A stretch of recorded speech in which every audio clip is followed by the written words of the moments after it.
yan, ito na.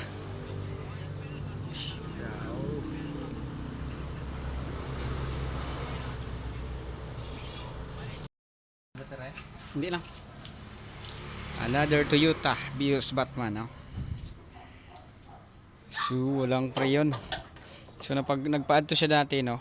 So wala kasi may pinuntahan, so pinilit niya na lagyan. Pero zero na yon.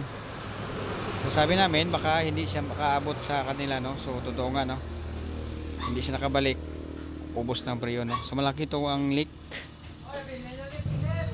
Ayan.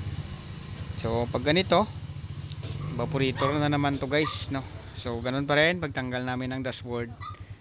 Hindi na namin tanggalin yung connection ng battery para hindi tayo mag-restart. Ayan. So simple lang to, guys. May video tayo dyan sa pag-cleaning, magtanggal dito. Kasi pag matanggal mo yan sa ano, alam mo na yan yung mga pasunod sa pagtanggal ng mga play rings nya, no? Okay? So pull out natin. Yan, next update. Natanggal na natin, no? Ito yung blower natin. So naligtis na din ang evaporator. So pakita natin, guys, may leak.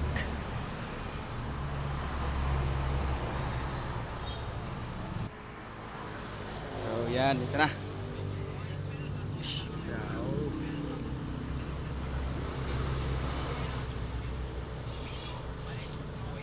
Kinang butas.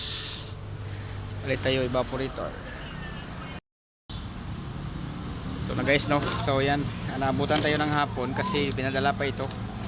Kasi sa inigkaran tayo, tapos yung parts natin na bibilhin kasi naubusan tayo ng stock sa Bacolod pa. Kaya medyo hapon na, no? Simbol ko lang to para matapos na, guys.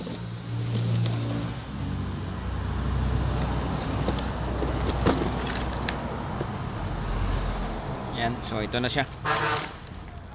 Okay, same sila sa ano.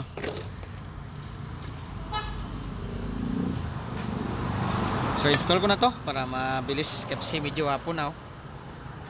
Yan. Isilip natin yung mga ongoing na ginagawa natin. So nandoon yung Batman na palitan natin, no? Okay, so symbol ko lang, guys, para hindi tayo maabutan ng dilim. Fill pipe. Okay, so ginabi tayo, guys, no? Ayan. Rio na tayo. Okay. Ayan.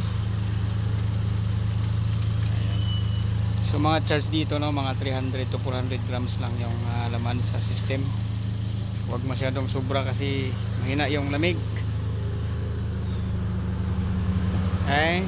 Yeah. Balik na natin. Yan, good na wala lamig na siya. Okay. So yun lang, guys. Thank you. See you sa ating next video.